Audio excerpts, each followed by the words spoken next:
The four elements Greetings. explained. So today we're talking about the elements, whether you're a Pisces, whether you're an Aries, whether you're a Taurus, whether you're a Gemini, whether you're a Cancer, whether you're a Leo, whether you're a Virgo, whether you're a Libra, whether you're a Scorpio, whether you're a Sagittarius, whether you're a Capricorn, whether you're an Aquarius, whether you're I think I named everybody.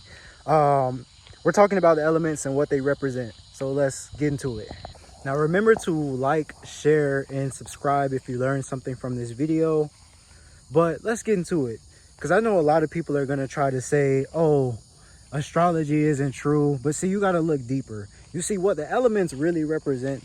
They represent the human psyche and basically how you think. Now, there are four elements, and for each element, there is 3 zodiac signs associated with it. Starting with water, which is Scorpio, Pisces, and Cancer. Earth would be Taurus, Virgo, and Capricorn. Fire would be Aries, Leo, and Sagittarius. And air would be Gemini, Libra, and Aquarius.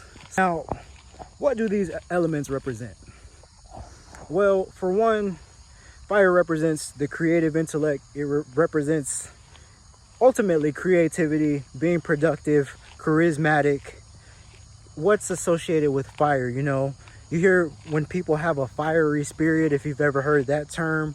So associate fire with that type of thinking. They're more inclined to be creators, you know, inventors, musicians.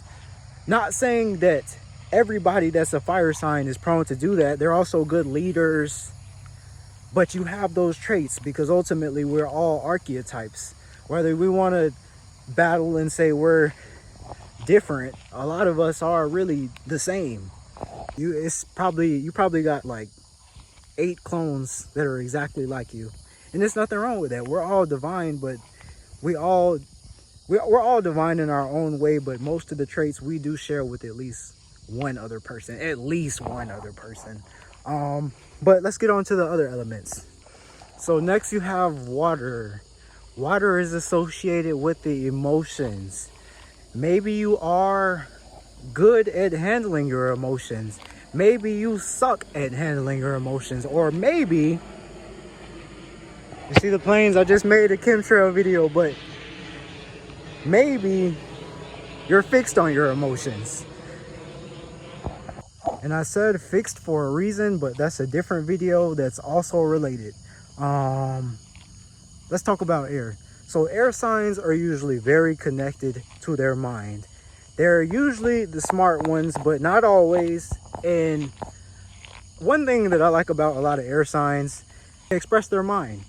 And you know, they say you shouldn't say what's always on your mind, but I noticed that a lot of air signs, they don't have that problem doing that, and there's nothing wrong with that. And like I said, just because you aren't an air sign does not mean you can't be like that. There are people like that. That's not what I'm saying. But what I'm saying is, I know a lot of people's birthdays. I've studied a lot of the, you know, the signs and their origin, because a lot of these signs are based off real things, or not so much real things. They may have been real things, but mythologies that were important to people thousands of years ago, like the first civilizations. The Egyptians even have a form of the zodiac. So yeah, that is air. Now let's talk about earth. Many, but not all, earth signs are well balanced usually. They also are good at bringing people together. And like I'm saying, I'm not saying all, but a lot of earth signs are good at uniting people. They can be team players, and these individuals usually live a balanced lifestyle. I would like to say this, and this traits associated with a lot of the signs that aren't positive, but they aren't negative. Earth signs can be materialistic, because you know the earth is physical. It's a physical thing. Water signs can be addicted to certain things. They're more likely to, because you know that's why people get hooked on drugs, the way it makes them feel. Water is associated with the feelings. Air signs are likely to, not likely, but a lot of air signs suffer from depression. They're always in their mind sometimes. And fire fire can tend to have anger and deal with wrath. And I'm not saying all, but if you even look at the 3 fire signs, which would be Leo, the lion. Lions are the predators. They're the kings of the jungle, basically. They will eat you. You look at Aries, which is a goat, a ram to be specific. If you get on a mountain and you see a ram, they tell you to avoid that, because the ram will go to stomping, and then eventually it's going to charge you and knock you off the mountain. Rams are very quick to anger. And then the third one, which is Sagittarius, is literally a man beast. It's a half man, half horse, and they're basically war soldiers.